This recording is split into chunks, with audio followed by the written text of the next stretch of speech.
नमस्कार। ओम गंग गणपतये नमः। नमस्कार मित्रों, मैं आपका दोस्त एस्ट्रोलॉजर वरुण प्रकाश।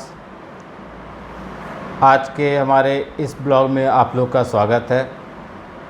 जैसा कि मैं उम्मीद करता हूँ आप लोग सकुशल होंगे। भगवान भोलेनाथ का आशीर्वाद आप लोग पे बना रहे। आप लोग को ज्ञात है कि कल में पितृपक्ष का महीना ख़त्म हो जाएगा और आज 13 अक्टूबर है। आज अमावस्या है। अमावस्या रात 9:50 से लेकर कल रात में 11:30 बजे तक रहेगा, 11:24 तक रहेगा। अमावस्या के शाम को आप अपने पितरों को याद करते हुए घर के ईशान कोण में एक दीपक जलाइए।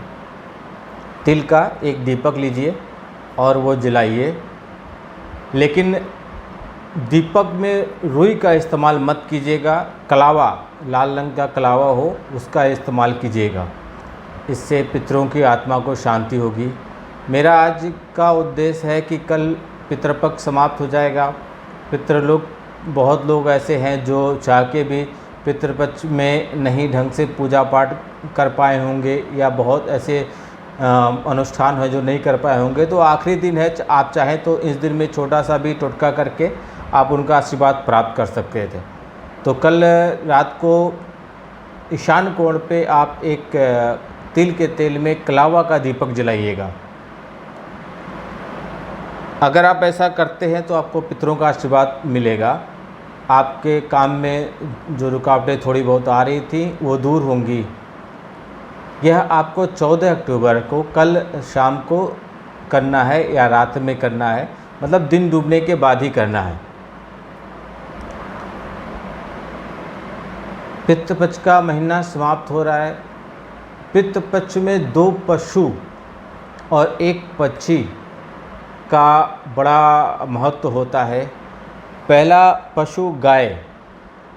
गाय 84 लाख योनियों में जब आत्मा भटकती है तो आत्मा का अंतिम पड़ाव गाय के रूप में होता है। गाय में जन्म लेना एक अंतिम योनि कहलाती है। यहाँ आत्मा थोड़ी देर तक विश्राम करती है। तो आपके पितरों की जो आत्मा है वो भी किसी न किसी योनि में ही होगी, क्या पता इसमें हो। तो गाय की सेवा करें, गाय को दूध दें, गाय को चारा दें और गाय को रोटी खिलाएं। गुड़ और रोटी खिलाएं। दूसरा है कुत्ता के बारे में आप लोग जानते होंगे, कई बार देखे होंगे अनावश्यक सामने कुछ भी नहीं दिख रहा लेकिन कुत्ते भौंकते हैं और तेज भौंकते हैं। कुत्तों में एक अलग टाइप की शक्ति पाई जाती है, एक गुण पाया जाता है जो दूर से ही सूक्ष्म जीवों को, सूक्ष्म आत्माओं को देख लेती हैं, महसूस करती है। कई बार ऐसा होता है, आप देखेंगे कुत्ते महसूस करके अपनी प्राण दे देते हैं अपने स्वामी की रक्षा करने के लिए। तो कुत्तों को भी रोटी खिलाएं, दूध और रोटी मिक्स करके उनको दें, तो इससे पितरों की आत्मा को थोड़ा शांति मिलेगी। दो पशु और 1 पक्षी के बारे में मैंने बताया था। पंछी है कौवा। कौवा अगर पितृपक्ष के महीने में आप लोग के घर आ जाता है और अगर रोटी खा लेता है तो समझ जाइए कि पितृ आप लोग के खुश हो गए, प्रसन्न हो गए।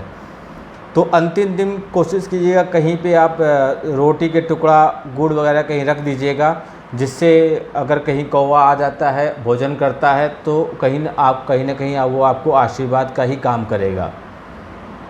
संभव हो तो कुछ चीज़ों का दान करें, जैसे जूता, चप्पल, वस्त्र, नमक। गीता का पाठ कीजिए, हनुमान चालीसा का पाठ कीजिए, ब्राह्मण को भोजन कराइए, दीप दान कराइए, गरीबों को भोजन कराइए और धूप दे, भगवान को धूप दे। ये सब छोटे छोटे उपाय पितृपक्ष के अंतिम दिनों में, अगर आप बाकी दिनों में ठीक से अनुष्ठान नहीं कर पाए तो अंतिम दिन में ये सब करने पे आपको उनका आशीर्वाद प्राप्त होगा। पितृ लोग भी खुश होकर अपने धाम को वापस जाएंगे। आने वाले समय में 5 राज्य में विधानसभा का चुनाव है और 2024 में लोकसभा का चुनाव है। 5 राज्य में विधानसभा के चुनाव के क्या परिणाम आएंगे और लोकसभा के चुनाव में क्या परिणाम आएंगे इसका प्रेडिक्शन मैं पहले से ही कर चुका हूँ। लेकिन मैं चुनाव के वोटिंग से पहले, जिस दिन वोट पड़ेगा उस दिन से पहले मैं कुछ भी बताने नहीं चाहता हूँ, जिससे कि किसी भी पार्टी पक्ष को ये न लगे कि मैं उनके साथ दुर्व्यवहार या गलत कर रहा हूँ। वैसे मैं किसी पार्टी विशेष का आदमी नहीं हूँ, लेकिन मैं फिर भी ऐसा नहीं करूँगा। वोट पड़ जाएगा तो मैं ज्योतिष की गणना के हिसाब से पांचों राज्य में क्या परिणाम आएंगे इसका मैं आपको प्रेडिक्शन कर दूंगा। उस दिन आप मेरा देख लीजिएगा। अगर किसी को व्यक्तिगत रूप में जानना है तो मेरे ऑफिस पे दिए हुए नंबरों पर संपर्क करें, मैं उनको बता सकता हूँ। मैं ऑफिस के दिए हुए नंबर पर अपना अपॉइंटमेंट बुक करें और मेरे से परामर्श ले सकते हैं।